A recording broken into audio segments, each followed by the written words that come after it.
Good morning बच्चों, आपका Shri Ram academy में स्वागत है। आज का topic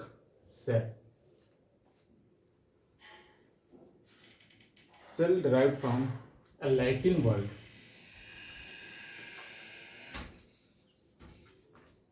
that is cellula. Cellula is a Latin word. Its meaning is a little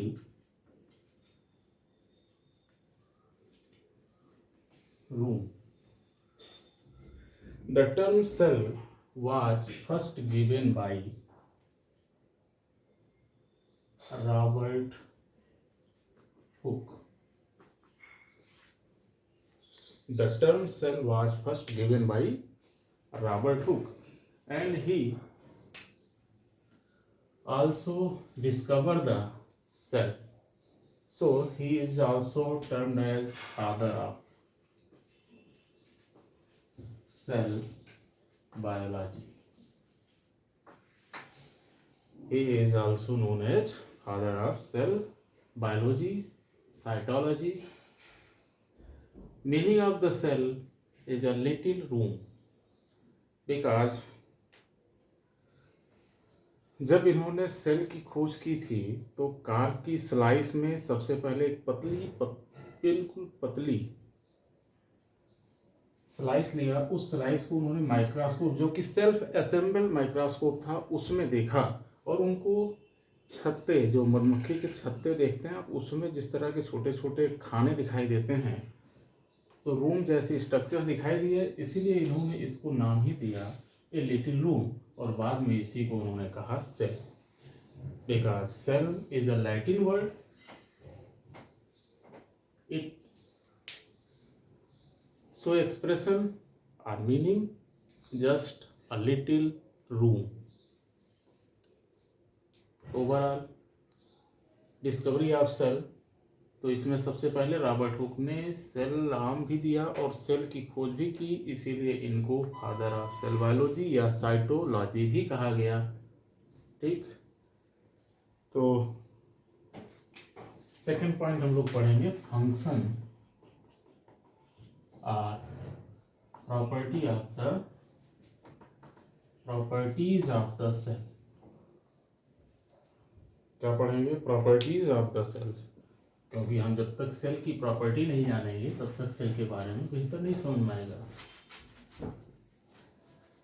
इसके पहले पूर्व की क्लासों में हम लोगों ने पढ़ा है सेल की definition. Cell is the structural functional unit of life. तो पहले हम जान लेते हैं सेल में कौन सी प्रॉपर्टीज होती हैं, फिर सेल की डेफिनेशन और उसके बारे में जानेंगे और सेल थ्योरी के बारे में जानेंगे। तो सबसे पहले सम फंक्शंस और प्रॉपर्टीज ऑफ द सेल्स में तो जब पढ़ेंगे तो सबसे पहली प्रॉपर्टी हम लोग बोलते हैं cell is a supra structure micro and macro molecule.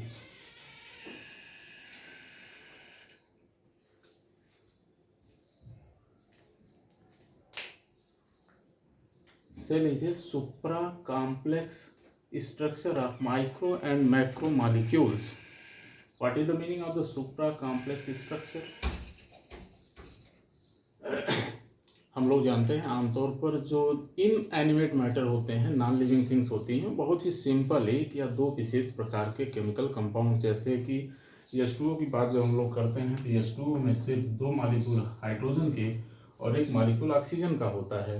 ऐसे ही कार्बन डाइऑक्साइड की बात करते हैं तो उसमें एक कार्बन और दो ऑक्सीजन होता है। लेकिन जब हम बायोलॉजिकल मॉलिक्यूल्स की बात करते हैं, जिनको माइक्रो और मैक्रो मॉलिक्यूल के नाम से जानते हैं, तो इसमें एक माइक्रो का एग्जांपल दे रहे हैं आपको, एमिनो एसिड। एमिनो एसिड का स्ट्रक्चर अगर हम देखें तो इसमें COOH R is a variable, means इसको कह सकते हैं कि कई प्रकार का होता है। इसी के आधार पर दोनों वेरिएबल है, तो 20 प्रकार के अमीनो एसिड्स पाए जाते हैं जो कि हमारी प्रोटीन के बनाने में भाग लेते हैं। इसमें एक या दो एटम नहीं मिलकर के बना रहे हैं, जैसे कि आप इनएनिमेट मैटर या जो आप जानते हैं निर्जीव चीज़ें होती हैं उनमें पाया जाता है। यहाँ पर विभिन्न प्रकार के कई एटम्स और उनके बहुत सारे नंबर्स मिलकर के एक छोटे से इस स्ट्रक्चर को निर्मित करते हैं। इसको हम बोलते हैं माइक्रो, क्योंकि इन्हीं के द्वारा बड़े मॉलिक्यूल्स का निर्माण किया जाता है जो बेसिकली सिर्फ और सिर्फ लिविंग बीइंग्स में ही पाए जाते हैं, लाइक प्रोटीन, कार्बोहाइड्रेट एक्सेट्रा। तो ये जो माइक्रो मॉलिक्यूल्स हैं ये खुद ही इनएनिमेट मैटर के और जो एग्जांपल आपने देखे उनसे काफ़ी बड़ा है। तो इसीलिए कहा गया कि माइक्रो और मैक्रो मॉलिक्यूल जब दोनों ही मिलकर के एक असेंबली बनाते हैं तो बहुत बड़ा और बहुत जटिल स्ट्रक्चर बनता है। उसी को हम लोगों ने कहा है सुप्रा कॉम्प्लेक्स स्ट्रक्चर। क्योंकि ये सुप्रा कॉम्प्लेक्स स्ट्रक्चर में बहुत सारे ऐसे स्ट्रक्चर बनेंगे जैसे सेल ऑर्गेनेल्स आदि, इन्हीं के कॉम्बिनेशन से बनते हैं और इनके कॉम्बिनेशन से जो स्ट्रक्चर बना पूरा वो सेल बनेगा। और सेल अपने आप में ही बहुत जटिल स्ट्रक्चर हो जाता है और जिसके कारण उसमें जीवन उत्पन्न होता है। तो यह असेंबली बनी रहे, इसके लिए सेल को सबसे पहला प्रयास यही करना पड़ता है कि इसकी इस जटिल स्ट्रक्चर को ऑर्गेनाइज किया जा सके, हमेशा बना रहे, माने व्यवस्थित रहे, वो बिगड़ने ना पड़े। तो सबसे पहला एफर्ट जो करता है सेल वो यही करता है कि वो अपने इस ऑर्गेनाइजेशन को मेंटेन रखना चाहता है। अपने ऑर्गेनाइजेशन को क्या करता है, ये मेंटेन रखना चाहता है, इसको बिगड़ने नहीं देना चाहता है। अगर ये ऑर्गेनाइजेशन बिगड़ जाएगा तो सेल डेड हो जाएगा और वो भी निर्जीव की तरह हो जाएगा। तो इस ऑर्गेनाइजेशन को मेंटेन करने की जो प्रोसेस होती है उसी प्रोसेस को हम लोग बोलते हैं होमियोस्टैसिस। होमियोस्टैसिस,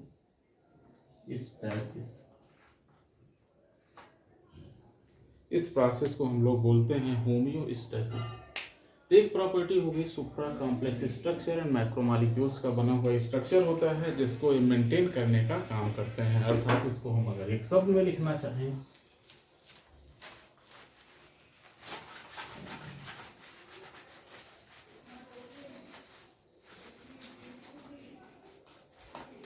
तो लिख सकते हैं सेल मेंटेन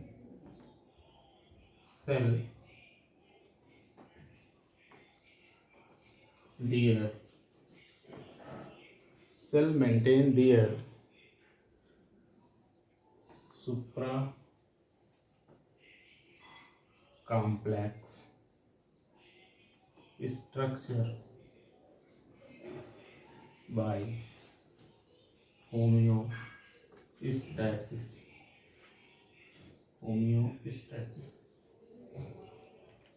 ये पहली प्रॉपर्टी होगी सेल की। सेल अपने सुप्रा कॉम्प्लेक्स स्ट्रक्चर को मेंटेन रखना चाहता है और बनाए रखता है, तभी वो क्या करता है, सरवाइव करता है। Second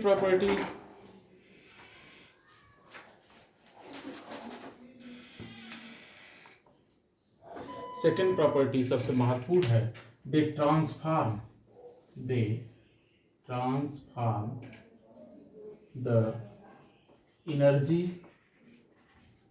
and matter from their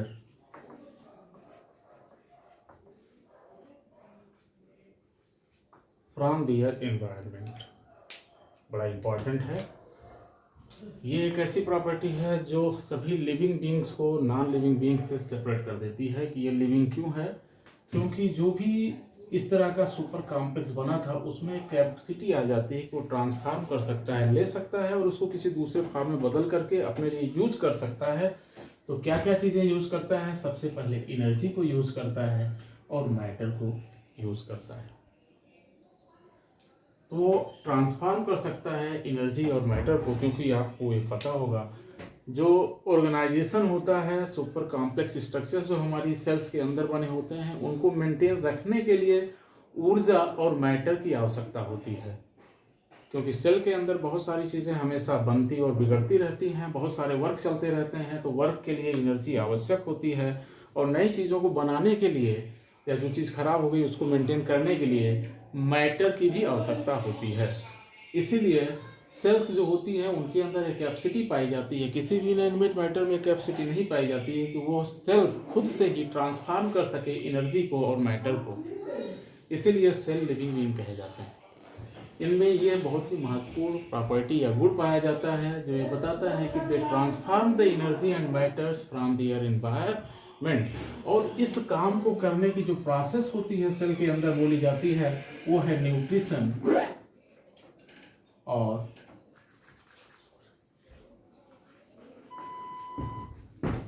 respiration, photosynthesis.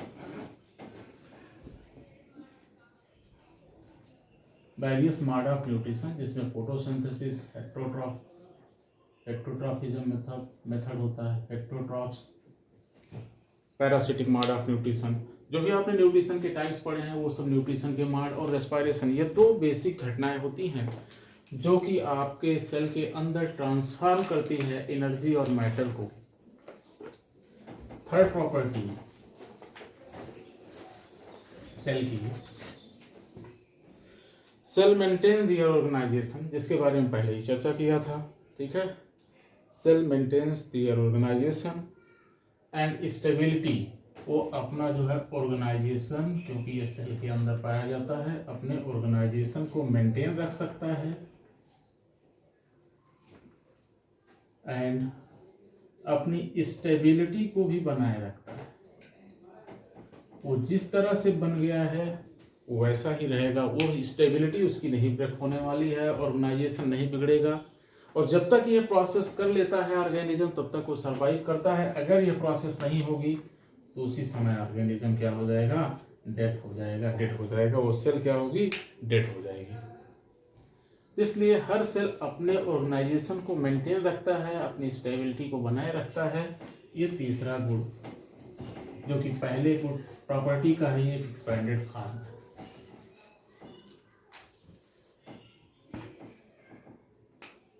और एक बहुत ही महत्वपूर्ण प्रॉपर्टी चौथी, जिसके बारे में आपने पहले भी कुछ सुन रखा होगा, मेटाबॉलिज्म।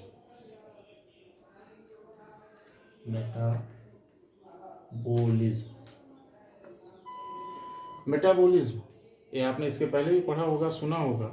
लेकिन मेटाबॉलिज्म क्या है, जो भी ओवरऑल रिएक्शंस, क्या कहेंगे इसको, ओवरऑल रिएक्शन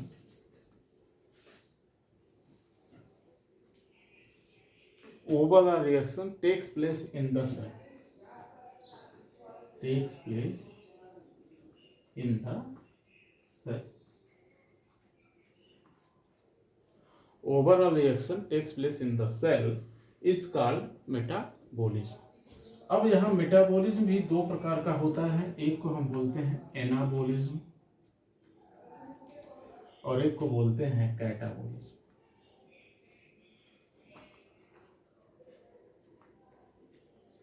एक है एनाबॉलिज्म, एक है कैटाबॉलिज्म। कैटा टर्म यहाँ पर बताता है ब्रेकडाउन और एना का मतलब होता है ऐड। तो यहाँ इतने से आपको समझ में आ रहा होगा, कोई भी रिएक्शन जिसमें ब्रेकडाउन की घटना घट रही हो, ऐसी रिएक्शन जिसमें ब्रेकडाउन की घटना घट रही हो, उसको हम बोलेंगे कैटाबॉलिज्म। जैसे आपने पढ़ा होगा रेस्पायरेशन में C6H12O6 ब्रेक हो जाता है, किसमें, 6CO2 में और 38 ATP में।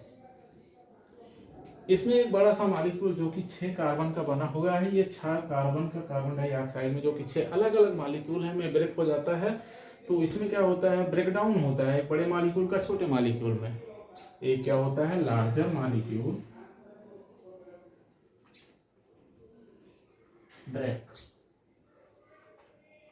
break in many smaller molecules। क्या होता है, इसमें एक लार्जर मॉलिक्यूल ब्रेक हो जाता है कई स्मॉलर मॉलिक्यूल में। और एक खास बात ये होती है कि यहाँ पर ह्यूज अमाउंट में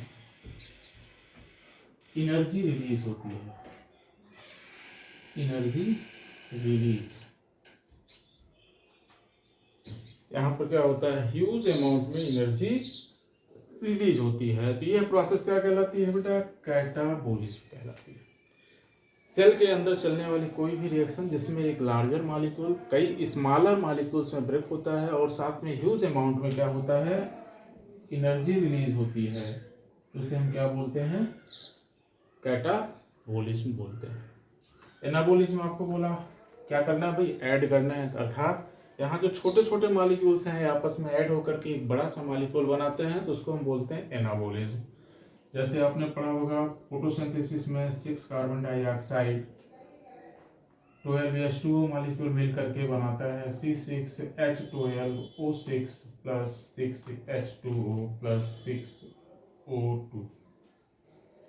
इसमें क्या हुआ, 6 कार्बन डाइऑक्साइड मॉलिक्यूल्स आपस में मिलकर के एक बड़ा सा मॉलिक्यूल जिसको हम बोलते हैं क्या, ग्लूकोज बनाता है।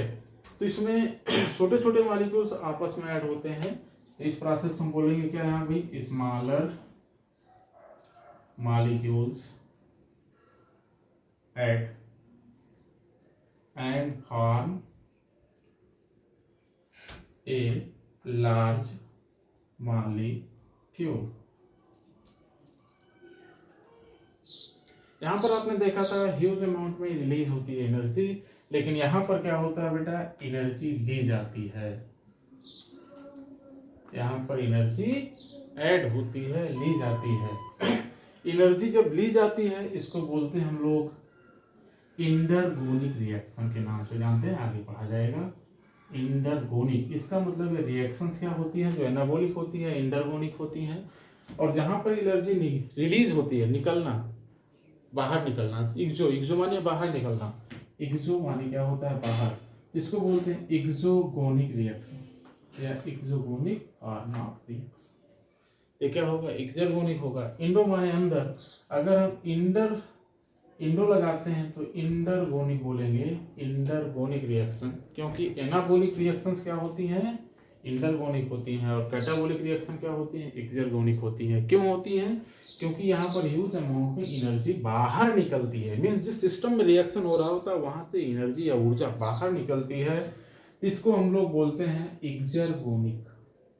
क्या बोलते हैं इसको, एक्सर्गोनिक बोलते हैं। और जब एनर्जी अंदर ली जाती है, सिस्टम एनर्जी को अंदर ले लेता है और रिएक्शन करने के लिए, तो उसको बोलते हैं इंडरगोनिक रिएक्शन। क्या बोलते हैं उसको, इंडरगोनिक रिएक्शन बोलते हैं। ये बात हमारे ख्याल से क्लियर हो गई होगी। अर्थात सेल के अंदर मेटाबॉलिक प्रोसेस चलती हैं, उस मेटाबॉलिक प्रोसेस में 2 प्रकार की प्रोसेस होंगी, एक एनाबॉलिक प्रोसेस होगी, एक कैटाबॉलिक प्रोसेस होगी। इस तरह से शरीर के अंदर या सेल के अंदर बहुत सारी प्रोसेस चलती रहती हैं, जो कि इंडरगोनिक और एक्सर्गोनिक होती हैं। ये सिर्फ और सिर्फ लिविंग सेल्स या जीवन में पाया जाता है, जहाँ पर लाइफ होती है। बाकी निर्जीव चीजों में इस तरह की कोई घटना आप नहीं देखते।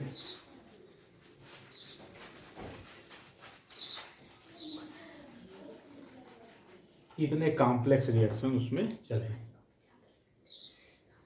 फिफ्थ प्रॉपर्टी बहुत ही इंपॉर्टेंट है, that is they respond to stimuli.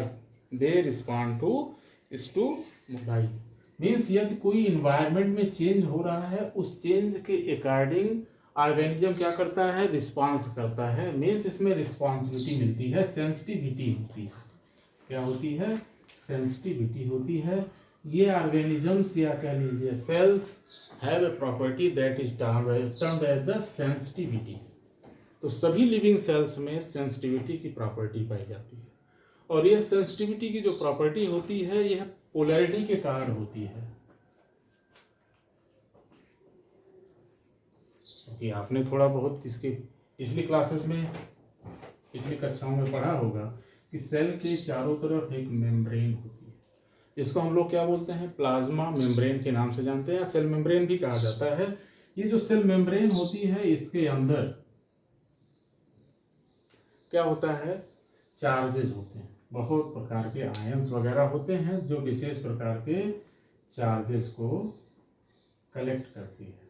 ठीक है, तो अंदर की तरफ पॉजिटिव चार्ज होता है और बाहर की तरफ नेगेटिव का।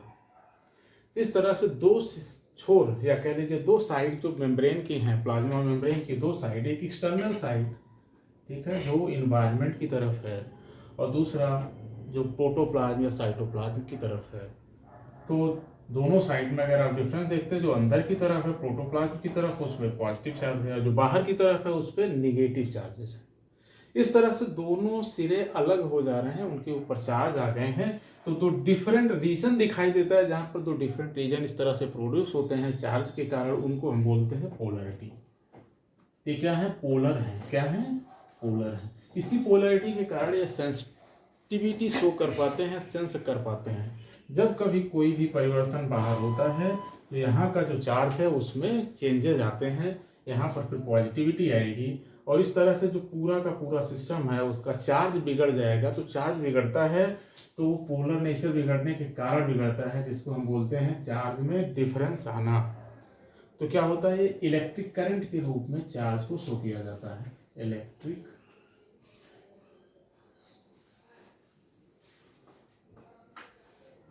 इलेक्ट्रिक करंट के रूप में यहाँ पर क्या होता है? सूचनाएं चलती हैं। मीन्स जो ये सेंसिटिविटी को शो करता है, सेंस लेता है, सेंस देता है, वो किस फॉर्म में देगा भाई? इलेक्ट्रिक करंट के रूप में देगा या लेगा।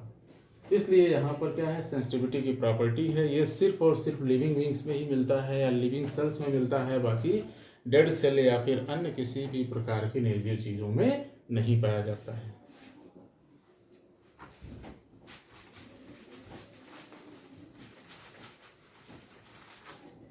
Next property, make their own kind और कॉपी। ये अपनी ही तरह की सेल्स दूसरी सेल्स बना सकती हैं। अब ये सिर्फ यूनिसेलुलर सेल की बात की जाएगी या ऑर्गेनिज्म की बात की जाएगी तो वो कहलाता है रिप्रोडक्शन, और सेल्स ही अपनी जैसी सेल्स का निर्माण करने की क्षमता रखती है। यह प्रॉपर्टी सिर्फ और सिर्फ कहाँ मिलती है बेटा?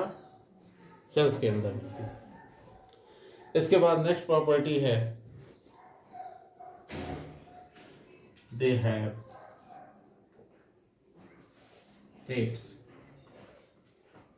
due to presence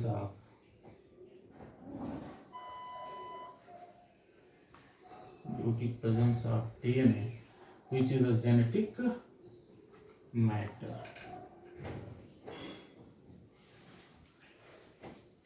They have traits. traits का मतलब होता है यहाँ लक्षण या कैरेक्टर। लक्षण या कैरेक्टर। जितने भी सेल्स या ऑर्गेनिजम्स होते हैं उनको उनके लक्षणों के आधार पर आप जान पाते हैं, और यह लक्षण कैरेक्टर जो होता है कहाँ पर होता है? डीएनए में होता है। और हर सेल के अंदर प्रत्येक सेल में क्या होगा? जेनेटिक मैटर डीएनए ही होगा, और इस डीएनए के कारण उसमें जो भी कैरेक्टर्स आप देखते हैं, जितने भी प्रकार की प्रोसेस होती हैं, जितने प्रकार के लक्षण से होते हैं, वो सारे के सारे लक्षण इसी डीएनए पर पाए जाते हैं। तो डीएनए के द्वारा ही ऑर्गेनिज्म का एक्सप्रेशन होता है।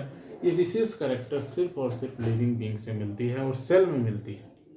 सभी सेल में डीएनए जेनेटिक मैटर के रूप में अवश्य होगा।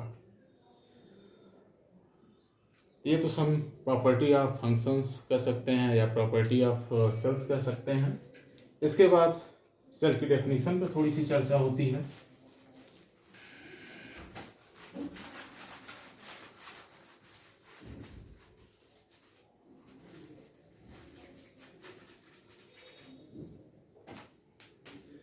सेल की डेफिनेशन, तो इसके पहले हम लोग कई बार पढ़ते चले आए हैं सेल की definition. Cell is the structural and functional unit.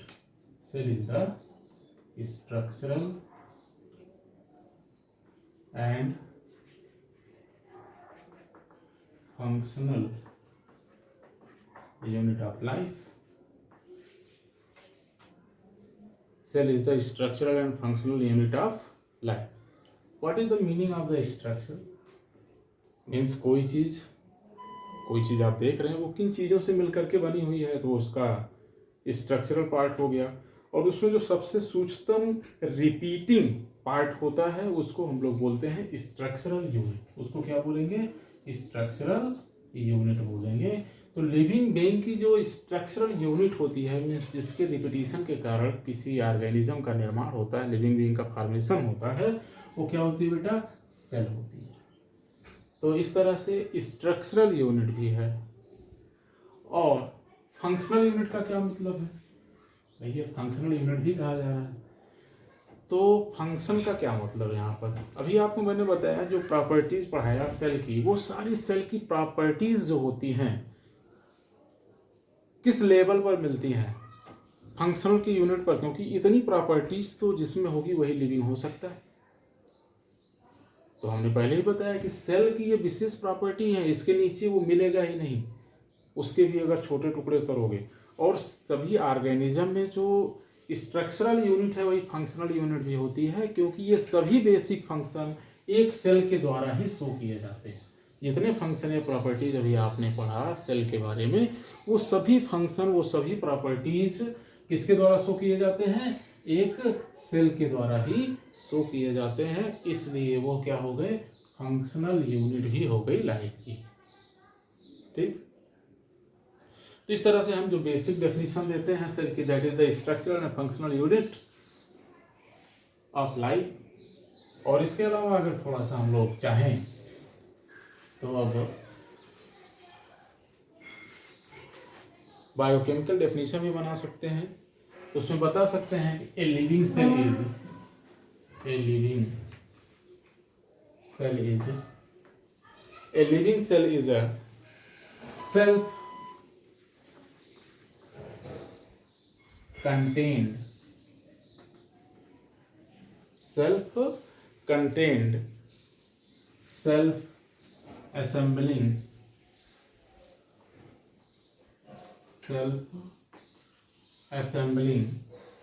a living cell is a self-contained, self-assembling and self-adjusting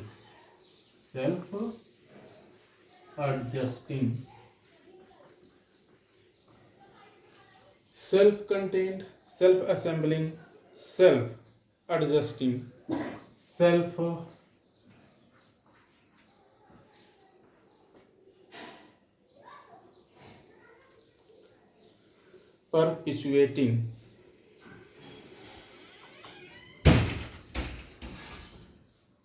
self-contained, self-assembling, self-adjusting and self-perpetuating। ठीक, अगला टर्म इसे ध्यान से समझिएगा। Constant temperature system, constant temperature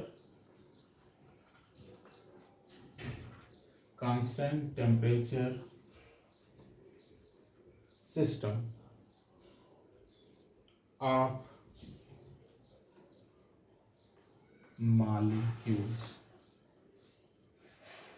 क्या क्या आपने देखा इसमें? Self contained, self assembling, self adjusting, self perpetuating and constant temperature molecule system of molecules. ठीक है, अब आगे जोड़ेंगे that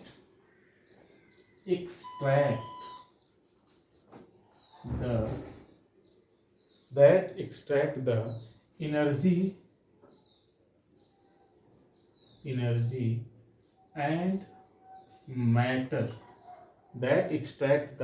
energy and matter, from environment, that extract, ये बड़ा महत्वपूर्ण टर्म है, extract energy and matter from environment, and it also have its own identity from environment and have our identity। Identity का मतलब क्या होगा? वो अपने आप को सेपरेट किए हुए है इन्वायरमेंट से बाया प्लाज्मा मेम्ब्रेन। चलिए इनके एक एक शब्दों का एक्सप्लेनेशन समझ लेते हैं। सबसे पहले टर्म है सेल्फ कंटेन्ड। सेल्फ कंटेन्ड का मतलब यहां होगा इंडिपेंडेंट। क्या होगा? इंडिपेंडेंट।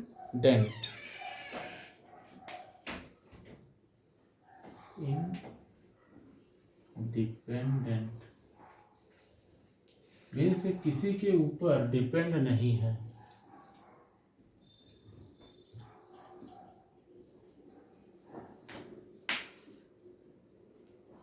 मीन्स इनको जो भी चीज चाहिए वो सारी चीजें स्वयं बना सकते हैं, ले सकते हैं। इसलिए क्या है भाई? इंडिपेंडेंट। इनमें मेटाबॉलिक प्रोसेस पाई जाती है जिसके कारण ये सारी चीजें अपना सेल्फ निर्मित करने की क्षमता रखते हैं, इसीलिए कहा गया दे आर सेल्फ कंटेन्ड। दूसरा टर्म आ रहा है यहाँ पर असेंबलिंग। ये अपनी असेंबली जो कि सुप्रा मालिक्यूलर स्ट्रक्चर के रूप में आपको बताया गया कि ये सुप्रा कॉम्प्लेक्स स्ट्रक्चर है, इस असेंबली को होम्योस्टेसिस के द्वारा मेंटेन कर सकते हैं, एडजस्ट कर सकते हैं। इसलिए क्या हो गए? अब असेंबली को मेंटेन रखने वाले हो गए और उसमें जो लाइफ है, जो प्रोसेस चल रही है, उनके बीच कोऑर्डिनेशन कर सकते हैं। इसलिए खुद को क्या करते हैं? एडजस्टिंग करने वाले हैं। और लास्ट वर्ड इसमें महत्वपूर्ण जो आपको नया दिख रहा है वो है परपिचुएटिंग। परपिचुएट का मतलब होता है किसी चीज को कंटिन्यू रखना लॉन्ग समय के लिए।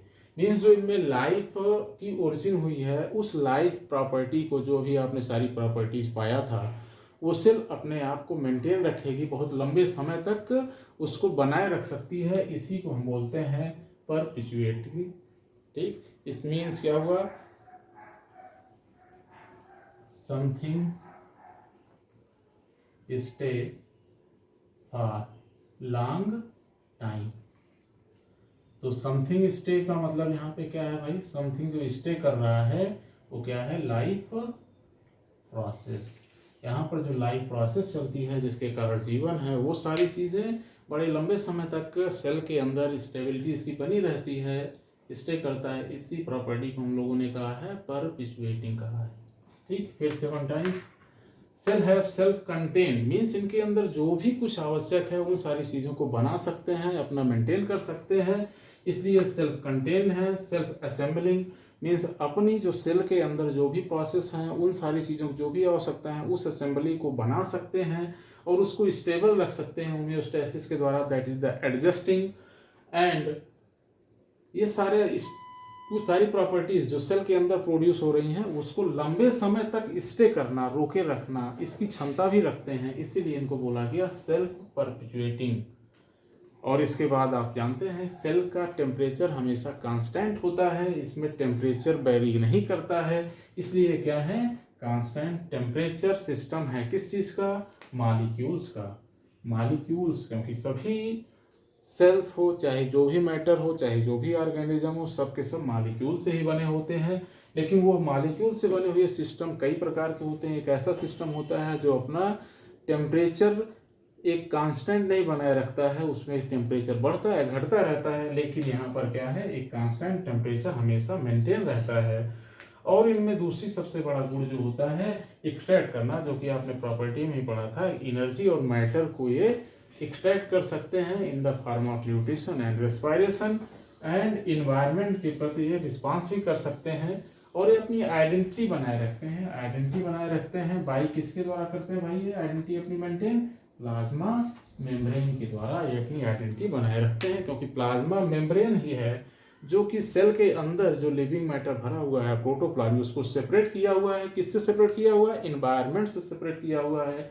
इसलिए अपनी एक आइडेंटिटी भी बनाए रखते हैं कि इनका अस्तित्व भी है। नहीं, जैसे ही प्लाज्मा मेम्ब्रेन ब्रेक होगी तो सारा का सारा मैटर इन्वायरमेंट में मिल जाएगा और जो प्रोटोप्लाज्म लिविंग है वो डेड हो जाएगा और सेल डेड हो जाएगी। इसलिए इनकी जो आइडेंटिटी बनाई हुई है वो कौन बनाता है? प्लाज्मा मेम्ब्रेन बनाता है। ठीक है, इस तरह से सेल की डेफिनेशन हुई। A living cell is a self-contained, self-assembling, self-adjusting, self-perpetuating, constant temperature system of molecules that have the capacity to extract the energy and matter from the environment, and they also maintain their identity by the plasma membrane. It is all.